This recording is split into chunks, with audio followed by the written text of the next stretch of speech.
And just a couple of quick thoughts here about what could have been and what was in the last year and what lessons we should take from this.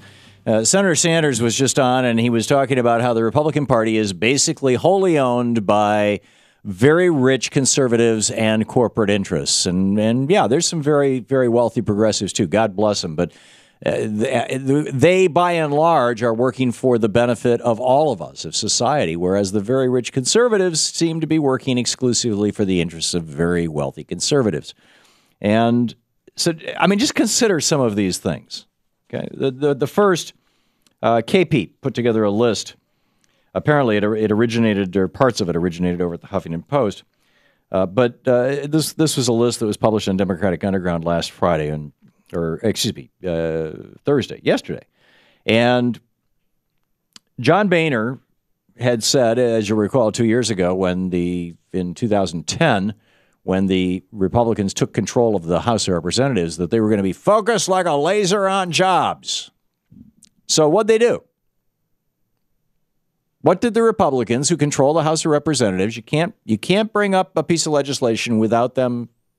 I mean, you know, they control the agenda. Something can't get to the floor if John Boehner says no. It only gets to the floor if he says yes, and it only passes if the Republicans, say yes.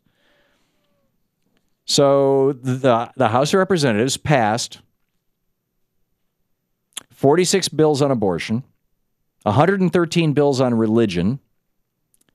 Have you heard jobs mentioned yet? Remember, he said he was going to be laser focused on jobs? 113 bills on religion, 73 bills on family relationships, 36 bills on marriage, 72 pieces of legislation, 72 bills on firearms, 604 bills on taxation, 437 pieces of legislation on government investigations, mostly Republicans investigating the White House. There were 33 bills passed that would have defunded Obamacare. Now, they didn't succeed. They didn't get through the Senate, so they didn't succeed. But 33 times they tried it. 15 times they tried to cut funding for Planned Parenthood. 3 times they tried to cut funding for Veterans Administration hospitals, which is the only genuinely socialist medicine in the United States. Medicare is not socialized medicine. It's single payer.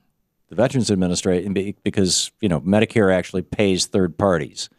But in the Veterans Administration, the VA actually owns the hospitals and the doctors are employees of the government. It's socialized medicine. It is also the most popular form of medicine in the United States. 3 times Republicans tried to cut funding for the VA hospitals. They failed. They did succeed in blocking a lot of things. Now, keep in mind, have you heard me mention anything about jobs yet? No. Okay.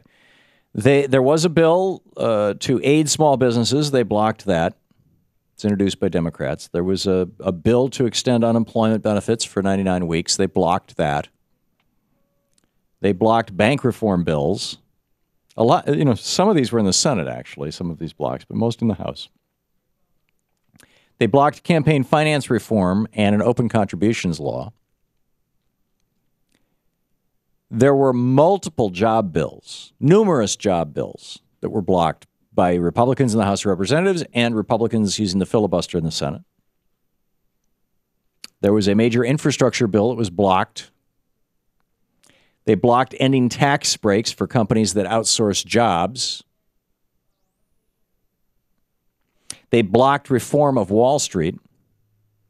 They blocked legislation that might have cleaned up our energy situation. I don't know if you saw the article in today's New York Times about how Ireland has put a carbon tax on everything that involves the use of carbon.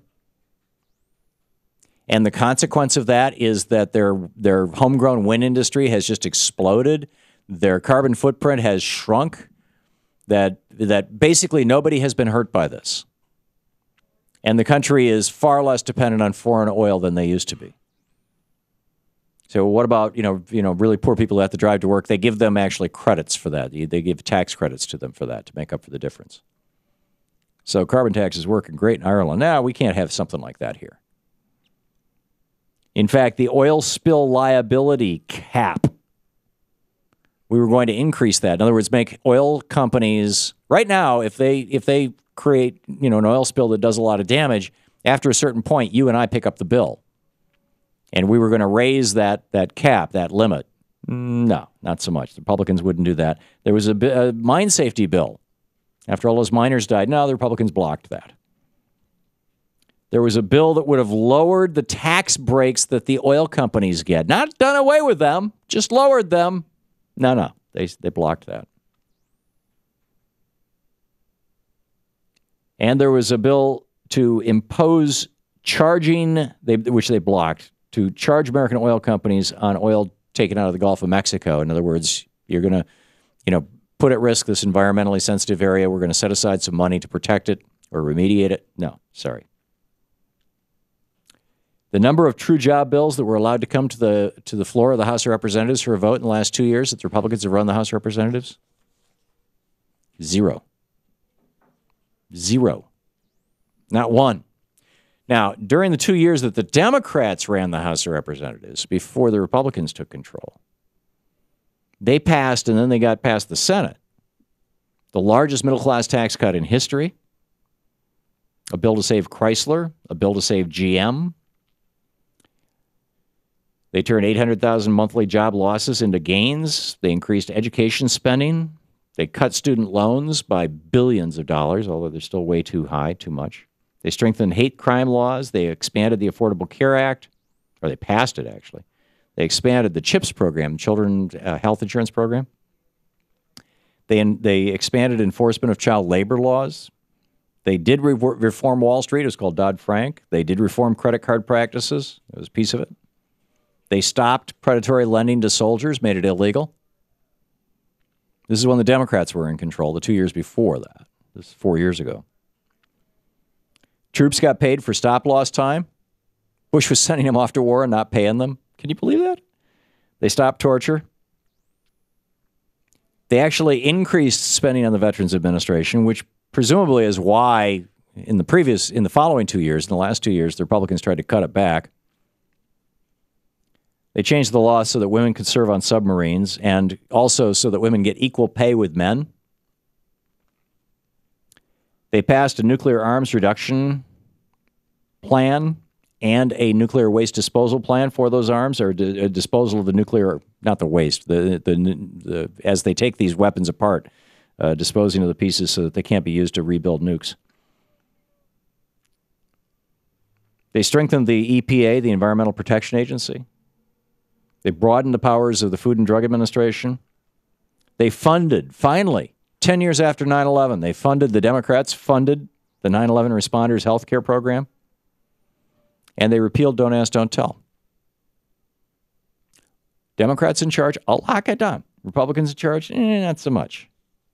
For example, the Center for American Progress is reporting the most important bills blocked by Republicans in 2012. A minimum wage increase. House Democrats proposed legislation in June that would have raised the national minimum wage to $10 an hour. This is where it was in 1960 in inflation-adjusted dollars. Republicans blocked it. Campaign finance transparency. It's called the Disclose Act. Republicans blocked it. The Buffett rule. In other words, no executive will ever pay less taxes than his secretary. No, the Republicans blocked it. The Employment Non-Discrimination Act, which would have made it illegal to discriminate based on gender identity or sexual orientation. No, the Republicans blocked it. And a UN treaty to protect the equal rights of the disabled. No, the Republicans blocked it. This is the Thom Hartmann Program. And now the Republicans and the Democrats are getting together at the White House, and they're going to try and figure out what to do at the end of the year here. They've only had 14 months knowing this was coming on. Oh, man.